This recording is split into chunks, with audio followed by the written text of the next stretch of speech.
CBRT પદ્ધતિનો ઉમેદવારો દ્વારા વિરોધ. ત્યારે પરીક્ષા ઓનલાઈન નહીં પણ ઓફલાઈન લેવા માટે રજૂઆત કરવામાં આવી. સીબીઆરટી પદ્ધતિમાં નોર્મલાઇઝેશન પ્રક્રિયાની સામે ઉગ્ર વિરોધ કરવામાં આવ્યો. નોર્મલાઇઝેશનના કારણે ગુણમાં તફાવત આવતો હોવાનો પણ આક્ષેપ. ત્યારે કુલ 7,300 જગ્યાઓ માટે યોજાઈ રહી છે પરીક્ષા.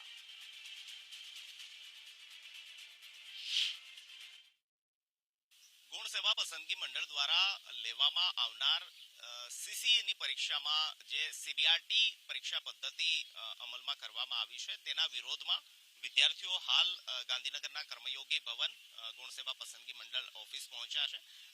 ઉમેદવારોની એ પ્રકારની માંગ છે કે જે પ્રકારે સીબીઆરટી પરીક્ષા પદ્ધતિની અંદર નોર્મલાઇઝેશન કરવામાં આવે છે તેમાં ઘણા વિદ્યાર્થીઓને અન્યાય થાય છે.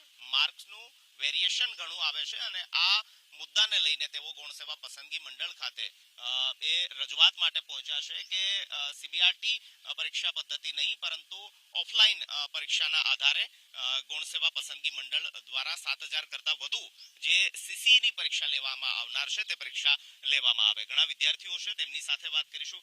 બેન, શું રજૂઆત, કેમ આજે સીબીઆરટી પરીક્ષા પદ્ધતિ છે તેનો વિરોધ કરી રહ્યા? તો સીબીઆરટીમાં નોર્મલાઇઝેશન થાય તો પછી અમુકના માર્ક્સ વધી જાય, અમુકના માર્ક્સ ઘટી જાય એ રીતે. પણ ઓફલાઈન હોય તો બધાને ન્યાય મળી શકે એમ. અચ્છા, ગુણ સેવામાં આ પ્રકાર રજૂઆત કરી, શું કહેવું છે? અમારી એક જ રજૂઆત છે કે સમગ્ર પરીક્ષા પદ્ધતિ એક જ પેપર દ્વારા સમગ્ર રાજ્યમાં, જેથી કરીને દરેક યુવાનોને એક જ પ્રશ્નપત્ર અને સરખું આવે એમ. પહેલામાં શું થાય છે કે સીબીઆરટીમાં અલગ અલગ માર્ક્સનું વેરિએશન આવે છે. કોઈને 5 માર્ક્સ વધે છે તો કોઈને 35 માર્ક્સ વધે છે. એમાં ખ્યાલ નથી આવતો કે નોર્મલાઇઝેશન કયા આધારે કરે છે એ લોકો. જેથી અમારી એક જ માંગ છે કે ઓફલાઈન પરીક્ષા લો અને ન્યાય આપો. અચ્છા, ગૌણ સેવાનું એવું પ્રકારનો તર્ક છે કે ભાઈ રેલવેની એક્ઝામ છે તે પણ આ સીબીઆરટી પરીક્ષા પદ્ધતિથી લેવામાં આવે છે અને આ પ્રકારનું કોઈ જાજુ વેરિએશન આવતું એવી સ્થિતિ નથી. તો પછી કેમ ઉમેદવારો છે તે આનો વિરોધ કરે છે? કેમ એવું લાગે છે કે અમારા માર્ક ઓછા થઈ જશે? રેલવેની એક્ઝામ ઘણા બધા સ્ટુડન્ટ આપે છે.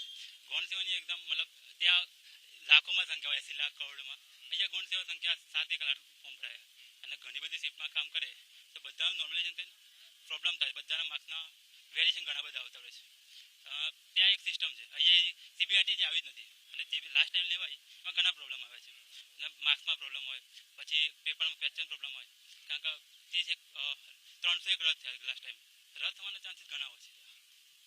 ગયા વખતે પરીક્ષા લેવામાં આવી હતી ગૌણ સેવા દ્વારા, સીબીઆરટીસી લેવાઈ હતી. શું મુશ્કેલી પડી? એમાં સાહેબ પહેલી મુશ્કેલી હતી કે નોર્મલાઇઝેશનથી રિઝલ્ટમાં લોકો ઇન અને આઉટ ઘણા થઈ ગયા હતા. દાખલા તરીકે હું રો માર્ક્સ મારા 70 હોય તો મારા વધીને 72 થાય અને કોઈના 70 માર્ક્સ હોય એના વધીને 80 પણ થયા હતા. તો એ 80 વાળો ઇન થઈ જાય અને હું 72ના લીધે આઉટ થઈ જાઉં. માર્ક્સ તો મારા બેના સરખા છે, અમારે અન્યાય થયો નોર્મલાઇઝેશનના લીધે. તો અમે એટલી જ માંગ છે કે નોર્મલાઇઝેશન ના થાય અને પરીક્ષા ઓફલાઈન લેવાય તો એક જ પેપર રહે અને બધા માટે એક જ માપદંડ રહે. જેની જેવી મહેનત હશે એવા માર્ક્સ મળશે અને એને નોકરીને લાયક હશે તો નોકરી મળશે. બાકી જો નોર્મલાઇઝેશનથી સાહેબ નસીબનો ખેલ થઈ જાય. અમે 70 લાવીએ ને તો અમને શ્યોરિટી ના રહે કે અમે ઇન છીએ. એટલે અમારી એક જ માંગ કે પેપર ઓફલાઈન લેવાય અને એક દિવસ પેપરનું આયોજન સારી રીતે થાય. બસ અમારી રજૂઆત કરી ગૌણ સેવાના. શું કે ગૌણ સેવાના અમે રજૂઆત કરી છે. એટલે ગૌણ સેવાનો જવાબ તો પોઝિટિવ છે, પણ એ કહે છે કે અમારા હાથ બંધાયેલા છે. ઉપર જીએડી જે રીતે જવાબ આપે, જીએડી જે નક્કી કરે એ અમે કરવા તૈયાર છીએ. તો સીસીએની પરીક્ષા લેવાય તે પહેલા જ વિદ્યાર્થીઓ હાલ ગૌણ સેવા પસંદગી મંડળ પહોંચ્યા છે અને હાથમાં બેનરો સાથે આ પરીક્ષા પદ્ધતિનો વિરોધ કરી રહ્યા છે. સીસી ઓફલાઈન પરીક્ષા લેવામાં આવે, સીબીઆરટી પરીક્ષા પદ્ધતિથી નહીં, કારણ કે નોર્મલાઇઝેશન જે પ્રકારનું કરવામાં આવે છે તેને લઈને તેમનો એ પ્રકારની લાગણી છે કે તેમને અન્યાય થાય છે. માર્કની અંદર ઘણું બધું વેરિએશન આવે છે અને તેના કારણે તેમની રજૂઆત છે કે ગૌણ સેવા પસંદગી મંડળ સીબીઆરટી પરીક્ષા પદ્ધતિના બદલે ઓફલાઈન